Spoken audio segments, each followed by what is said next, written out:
What I'm going to talk about is journaling I did while I was away. I took this, didn't use it. So I've been away for 10 days. Haven't had that long off in a long, long time. Went to America. So I went to Northern California with my wife for one of her cousins was getting married. So I went to Northern California, a place called Buellton. I think that's what it's called anyway. But it was a very nice place. It's just a real America farming community. There's a lot of vineyards there. They got cars the size of bars and they sound like they've been dragged from the depths of hell. I quite like them, to be honest. Great big trucks. And everybody was really friendly.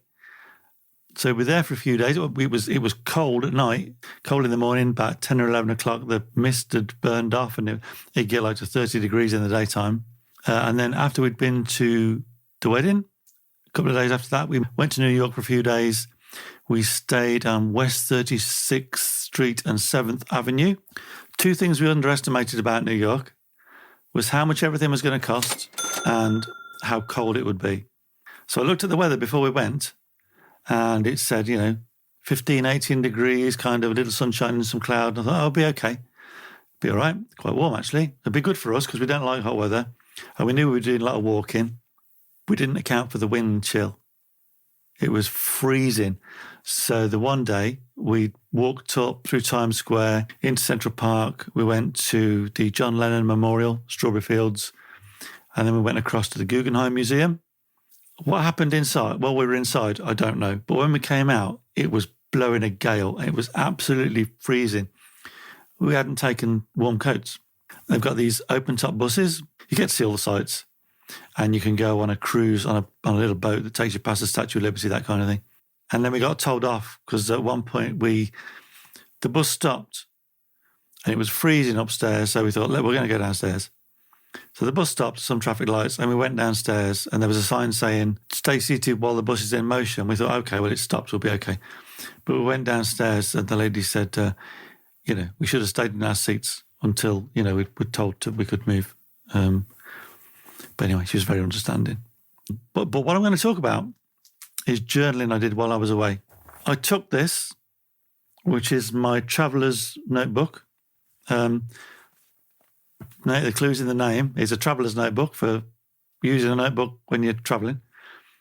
I took it, carried it around, didn't use it. And as I've said, this is perfect for my evening bit of journaling at bedtime that I do. I just write in there. It's a good length, perfect length. Keep it by the bed. Just do a little bit before I get into bed and read and go to sleep and whatever. Didn't use that. What I did use was my Leuchturm A6 pocket notebook. So the first week I didn't because I forgot because we travelled basically for 25 hours going. So the few days after that, jet lag's really, I don't like it. It plays havoc with me. So I didn't do it for a few days. But when we got to New York, I wanted to catch up because I didn't want to lose everything we've been doing and forget about it. So I caught up and I used this. Didn't use my traveller's notebook. I used this little thing. And I've sung the praises of the Leuchturm A6 before. It's a tough little thing. I just like it. It's the perfect size as far as I'm concerned. You can fit a pen inside it, a pencil. It's very similar size to my phone. So my phone's a iPhone 13 mini because I didn't want a big phone. But I just caught up and I stuck tickets in there and things like that when we went to Guggenheim. And I don't know why I used this rather than this. I didn't even think about this. I just used this. If you want more space, I guess, something like this or an A5. But this you can carry around everywhere with you. You can use it for interstitial journaling, just notes while you're out. I think it's the kind of almost the perfect notebook. Tough, well-made, pocket-sized, handy, going to last. And the other thing is, I guess it's important to say is I'm not too bothered about where I write stuff. I'm not journaling, not keeping a record of things to create some great chronologically perfect memoir. It's really just to process my memories and thoughts and feelings. So it doesn't really matter where I do it. I think that's the great value in any of this, morning pages or journaling or whatever. I've kind of given up trying to organise this stuff. I think I might have tried it before, but it doesn't matter to me where I keep these memories, where I write these things down, because I actually like the surprise of finding something unexpected. I'll be flicking through a notebook. As you've seen in my other video, I've got lots of part-used notebooks.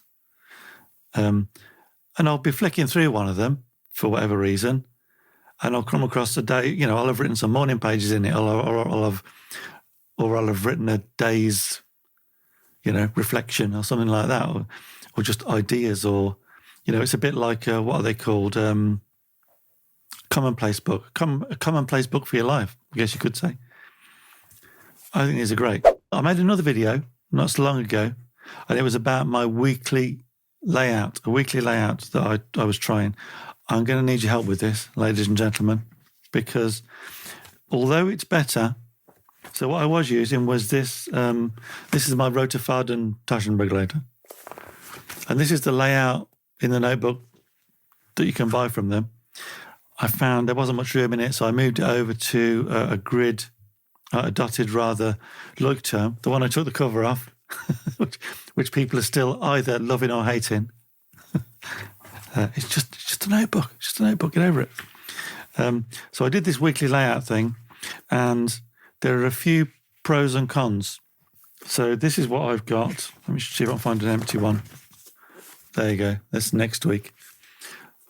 So I've got more space, but sort of it's still not quite right. A weekly layout. I'd like it across the double page spread like that.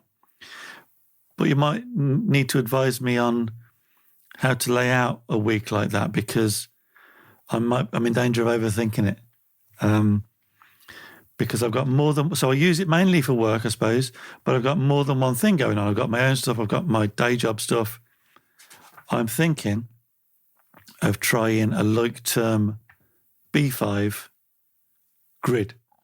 Now, I've never really been one for the grid notebooks because they remind me too much of maths at school, and I hated maths.